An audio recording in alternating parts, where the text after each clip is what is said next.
안녕하세요. 여러분의 삶이 눈부시게 빛나길 바라는 루나 펄스입니다. 오늘 소개해 드릴 책은 영화와 문학으로 배우는 의학 이야기, 의과대학 인문학 수업입니다. 이 책은 분당 서울대병원 외과 어훈건 교수가 권시진 서울대학교 의과대학생과 함께 쓴 책입니다. 어훈건 교수가 서울의대 교양강좌에서 다뤘던 19편의 영화를 통해 바라본 질병과 인간에 대한 인문적 담론을 담고 있는 책입니다. 영화 주제와 관련한 질병들에 관한 자세한 해설도 곁들여져 있고요. 의대와는 전혀 무관한 저 같은 사람이 읽어도 아주 쉽게 이해할 수 있는 책입니다. 제가 인상적으로 봤던 영화도 몇 편 들어있어서 무척 흥미롭게 읽었습니다. 딱딱한 의학서적을 잠시 내려놓고 영화와 문학 작품을 통해 의술의 본분을 깨닫게 한다는 책상이 참신하게 생각됩니다. 오 교수는 환자를 기계적으로 바라보기보다는 사려 깊고 균형 잡힌 사고를 하는 온전한 의사가 세상에 더 많이 나왔으면 좋겠다며 그런 면에서 예술과 글의 힘은 위대하고 이 책이 인간의 생명을 다루는 의료진에게 앞으로 어떤 의사로 살아가야 할지를 깊이 생각해 볼 수 있도록 하는 길잡이가 되길 바란다고 말하고 있습니다. 또한 사람은 병들어도 인간으로서 존중받아야 하며 의사는 병을 이해하는 동시에 인간도 이해해야 한다는 것입니다.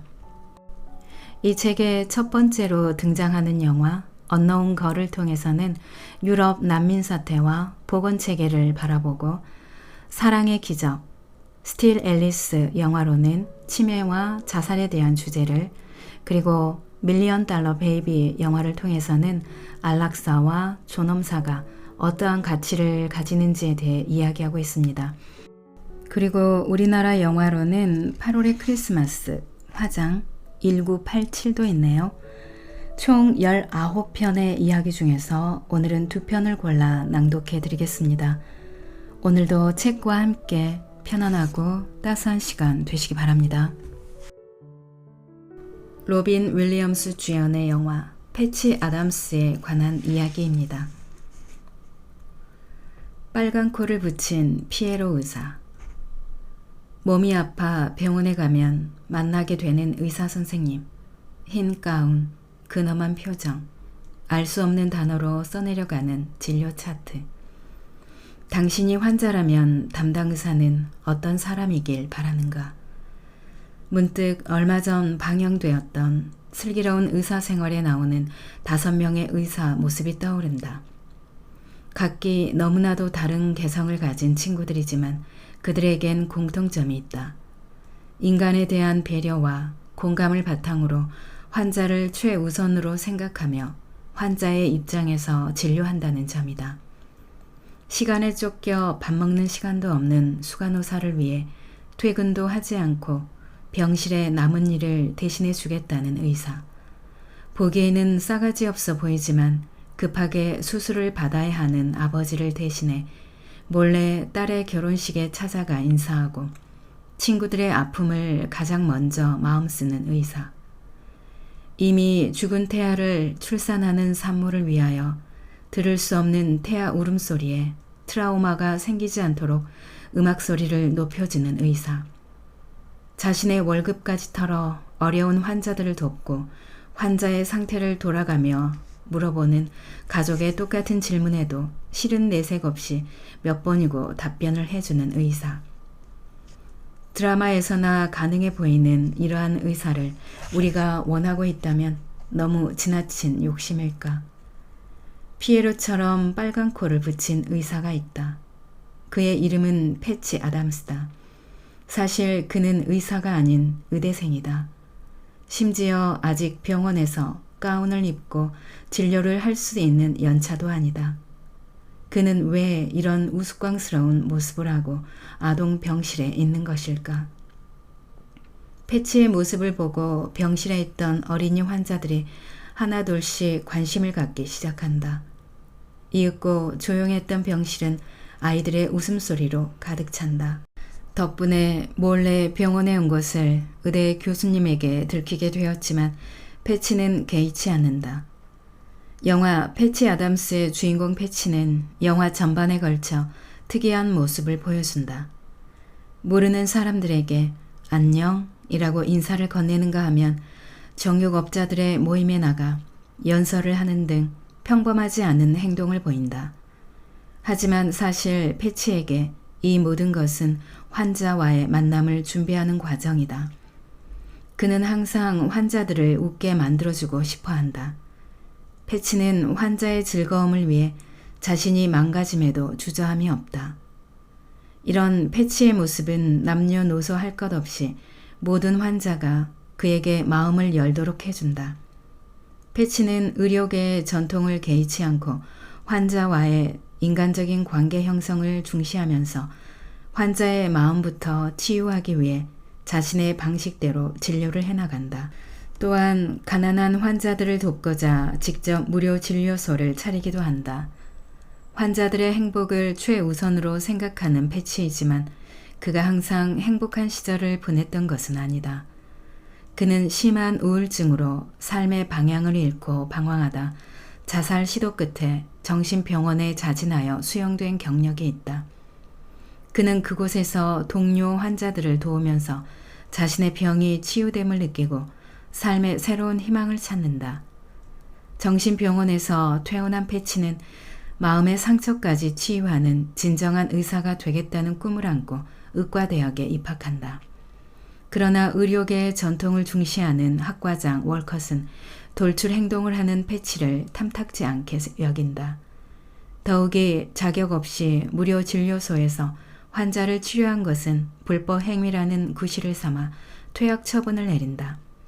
하지만 환자들과 친구들의 도움으로 퇴학 처분은 취소되고 훗날 의사가 된 패치는 자신의 방식대로 환자를 치료하는 병원을 설립하고 소외 계층의 치료를 돕는다. 전통의 타성을 경계해야 하는 이유. 인간은 나를 둘러싼 수많은 외부 환경과 상호작용하며 살아가야 할 운명을 지니고 태어난다. 그렇기 때문에 타인에게 해를 끼치지 않아도 심지어 자신의 삶의 방식에 타인에게 더 유익함을 주는데도 불구하고 제도와 관습과 전통 때문에 자신의 방식대로 살아가기 어려운 경우가 발생한다. 세상 사람들의 편견을 깨고 신념대로 살아가는 것은 결코 쉬운 일이 아니며 대단한 용기와 의지가 필요하다.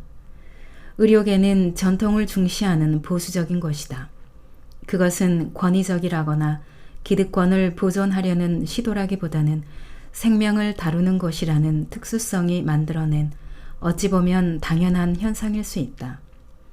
아무리 좋은 효과를 보인다고 해도 검증에 재검증을 거치지 않은 치료법을 환자에게 성급하게 적용할 수는 없다. 환자와의 친밀감 형성이 매우 중요한 요소임에는 틀림없지만 환자가 의사의 전문성을 의심하게 할 만한 친숙함을 넘어선 경박함은 오히려 환자의 치료에 부정적인 영향을 미칠 수도 있다.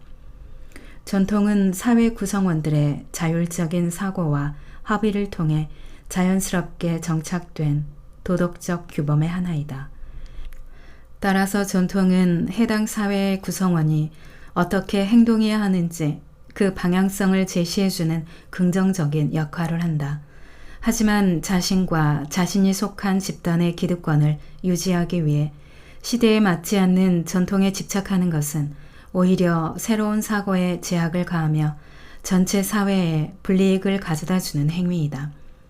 마치 패치가 입학한 의대에서 환자를 인격을 가진 인간으로 존중하지 않고 하나의 사례로만 대하는 전통으로 인해 새로 입학한 의대생 거의 모두가 그러한 사고에 젖어 결국은 환자에게 결코 도움이 되지 않는 결과를 낳는 것처럼 말이다.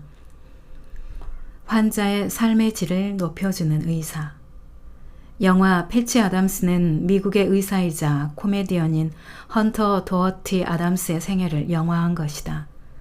헌터 도어티 아담스는 영화에서처럼 실제로 붉은 광대코를 달고 진료를 하고 하와이안 셔츠를 입고 환자들을 대했다.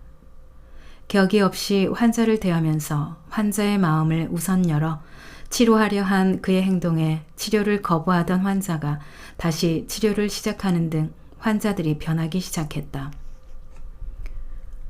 물론 다른 의사들은 그의 행동이 의사의 품위를 지키지 못한다고 비난했다.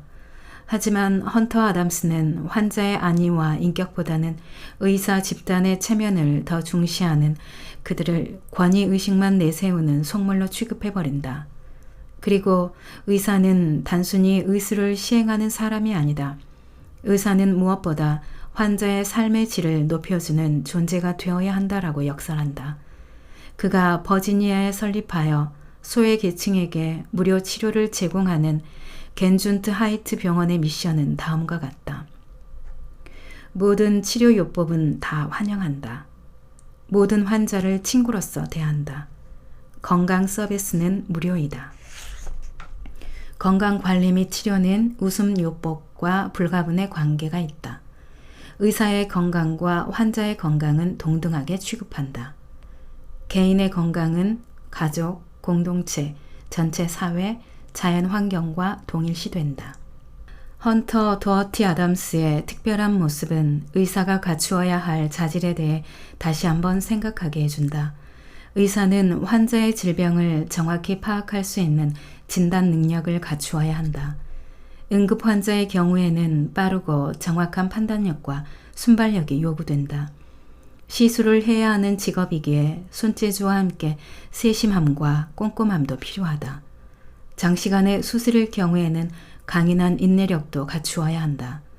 수면 부족을 이겨낼 수 있는 체력도 겸비해야 한다. 하지만 생명을 존중하는 마음이야말로 의사가 가져야 할 최고의 덕목이 아닐 수 없다. 생명을 존중하는 마음은 인간에 대한 크나큰 애정과 존중, 선한 마음, 책임감, 희생정신이 투철한 자만이 가질 수 있는 소양이며 자질이다. 이러한 생명 존중의 마음은 환자와 그 가족의 아픔과 어려움을 함께할 수 있는 공감 능력을 갖게끔 해준다.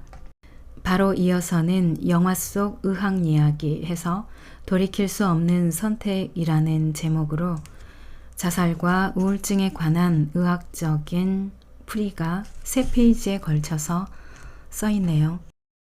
다음 이야기는 줄리언 무어, 알렉 볼드윈 주연의 스틸 앨리스 영화에 얽힌 의학 이야기입니다. 컬럼비아 대학교의 저명한 언어학 교수인 앨리스는 의사인 남편, 대학에 다니는 자식들과 행복한 삶을 살아간다. 하지만 남부럽지 않은 앨리스의 삶에 조발성 알츠하이머병이 찾아오면서 그녀는 큰 좌절에 빠진다. 기억 속에 남겨진 나. 평소 사진을 잘 찍지 않는 사람이라도 여행을 가면 사진을 몇 장씩 남기곤 한다. 여행의 기억이 아련해질 때쯤 그 사진을 다시 꺼내보면 잊고 있던 주변의 풍경, 동행인과의 대화와 표정들, 그때의 기분들이 다시금 떠오른다. 당시의 상황을 담고 있는 사진이 없다면 추억들을 온전히 떠올릴 수 있을까? 인간은 망각의 동물이다. 힘들거나 외로웠던 기억, 증오스럽거나 두려웠던 사건들을 겪은 사람에게 망각은 차라리 축복이 될 수도 있다. 그러나 우리의 행복했던 기억, 평생 기억하고 싶은 추억마저 모두 사라진다면 과거의 일뿐만 아니라 오늘 한 일, 내일 예정된 일까지 잊어버린다면 그러한 망각은 재앙이 되어 우리의 삶을 앗아간다. 친구들, 가족, 결국 자기 자신까지 잃어가는 사람에게 그가 살아온 날과 살아갈 날은 망각 저편에서 의미를 잃어갈 것이다. 영화 스틸 앨리스는 리사 제노바의 동명 원작 소설을 바탕으로 만든 작품이다. 리사 제노바는 하버드 대학교에서 신경학 박사 과정을 밟고 있던 중 알츠하이머병을 앓고 있는 할머니를 보고 영감을 얻어 이 소설을 집필했다고 한다. 특히 영화 스틸 앨리스의 주연을 맡은 리처드 클레처 감독은 촬영 당시 루게릭병이 상당히 진행된 상태여서 혼자서는 거동조차 어려웠음에도 영화를 완성했다. 안타깝게도 그는 개봉 이듬해 사망했지만 영화에는 그가 투병하면서 느꼈던 감정들이 고스란히 녹아있어 감동을 더한다. 앨리스는 미국 최고 명문 중 하나인 컬럼비아 대학에서 언어학 교수로 재직하는 저명한 학자다. 또한 의사인 남편, 법대를 졸업한 큰딸, 의대를 다니는 아들 등 모든 면에서 남부럽지 않은 가정을 이루고 있다. 다만 대학에 가지 않고 앨리스와 갈등을 겪던 둘째 딸만은 집을 떠나 로스앤젤레스에서 혼자 연기 공부를 하고 있을 뿐이다. 행복으로 가득해 보였던 앨리스의 삶에 조발성 알츠하이머병으로 인한 인지 장애가 갑자기 찾아오면서 예상치 못한 일들이 펼쳐진다. 병세가 심해지면서 앨리스는 뇌가 죽어가는 기분이야. 차라리 암이면 좋겠다며 처참히 무너지는 자신을 표현한다. 병이 점점 악화되어 가던 어느 날 앨리스는 알츠하이머 협회에서 주최하는 학회에 연설을 제안받는다. 원래의 모습에서 멀어진 우리를 누가 진지하게 대해줄까요? 우리의 이상한 행동과 더듬거리는 말투는 우리에 대한 타인의 인식을 바꾸고 자기에 대한 자기 인식도 바꿔버립니다. 우리는 바보처럼 우스꽝스러워지고 무능해집니다. 하지만 그건 우리가 아닙니다. 우리의 병이죠. 여느 병과 마찬가지로 원인이 있고 진행되며 치료법이 있을 수 있습니다. 제가 고통을 받는다고 생각하지 마세요. 전 고통스럽지 않습니다. 애쓰고 있을 뿐입니다. 이 세상의 일부가 되기 위해, 예전의 나로 남아있기 위해 그렇게 저 자신에게 순간을 살라고 말합니다. 읽었던 부분을 다시 반복하지 않기 위해 노란 형광펜으로 줄을 쳐가며 연설문을 읽는 앨리스가 기억을 잃어가면서도 같은 병을 앓는 사람들을 위로하며 자신의 역할을 다하려는 모습은 깊은 감동을 안겨준다. 우리는 앨리스의 연설을 통해 알츠하이머병을 앓는 과정이 기억을 상실해가는 과정이지만 자아를 고민하는 과정이기도 함을 느낄 수 있다. 앨리스 역을 맡아 열연한 줄리아 무어가 이야기한 바와 같이 영화 스틸 앨리스는 스스로 모호한 것들을 잃게 되는 상황에서 자신의 존재에 대해 고민하는 이야기이다. 영화를 보는 관객은 누구나 내가 저 상황이라면 과연 어떻게 행동할까라고 생각하게 될 것이다. 누구에게나 기억을 잃어가는 것은 견디기 힘든 고통이겠지만 결국 수용할 수밖에 없는 현실이 될 것이다. 현실을 받아들인 후 누구나 자연스럽게 생각하게 되는 것은 내가 끝까지 잃고 싶지 않은 기억은 어떤 것일까이다. 이는 필연적으로 자신이 어떤 사람인지에 대한 성찰로 이어진다. 영화 스틸 앨리스가 우리에게 던지는 근본적인 질문, 나를 규정하는 것은 무엇인가이다. 나는 태어났을 때부터 하나하나의 경험이 모여 생긴 집합체라 할 수 있다. 이러한 경험의 조각들은 기억으로 저장된다. 즉, 나라는 존재를 규정하는 첫 번째 요소는 기억이다. 모든 사람은 어떤 행동을 할 때 의식적이든 무의식적이든 기억에 의존해서 행동한다. 내가 살아오며 쌓은 모든 경험과 기억이야말로 나의 생각과 행동을 구성하는 가장 중요한 본질이다. 나의 존재를 규정하는 것은 기억이라고 할 수 있기에 영화 속에서 앨리스가 말했듯이 기억을 잃는 것은 내 자신을 잃는 것과 같다. 살아가면서 좋은 기억은 우리에게 큰 활력이 되고 기쁨과 행복의 원천이 된다. 나쁜 기억은 우리가 그러한 일을 다시는 경험하지 않게끔 주의를 기울이게 하는 교훈이 된다. 좋은 기억이든 나쁜 기억이든 우리가 미래에 대처할 수 있는 힘을 주고 그것은 또다시 자신을 규정하는 요인이 된다. 나의 존재를 규정하는 두 번째 요소는 관계이다. 인간은 사회적 동물이다. 내가 살아오면서 다른 사람과 맺어온 모든 관계야말로 나를 규정하는 또 다른 요소다. 설령 내 기억이 온전하지 않더라도 내가 관계를 맺어온 가족과 지인들이 나라는 사람을 기억하고 추억한다면 그것이 바로 나라는 사람의 존재를 규정하는 것이라 할 수 있기 때문이다. 죽음이란 육체의 사망을 의미하는 것뿐만 아니라 다른 사람들의 기억에서 남아있지 않은 상태를 의미한다. 알츠하이머병이 진행됨에 따라 자신의 기억은 지워져 갈지라도 살아오면서 이룬 일들과 흔적이 남아있고 관계를 맺어온 사람들이 그것을 잊지 않고 기억해 준다면 그것이 나의 존재를 증명하는 일이 될 것이다. 마지막으로 나를 규정하는 것은 사랑이다. 영화 스틸 앨리스의 마지막 장면에서 읽어준 시가 어땠냐는 작은 딸의 물음에 앨리스는 자신의 기억에 마지막으로 남은 단어 love라고 답한다. 기억과 관계도 물론 중요하지만 사랑이야말로 인간의 존재를 규정하는 것이라 할 수 있다. 앨리스가 점점 기억을 잃어가고 심지어는 가족조차 알아보지 못하는 상황에 이르렀지만 막내딸이 앨리스 옆을 떠나지 않고 계속 보살피는 이유는 바로 엄마 앨리스를 사랑하기 때문이다. 또한 앨리스도 기억을 계속해서 잃어가면서도 가족에 대한 사랑만은 끝까지 잃지 않으려고 했습니다.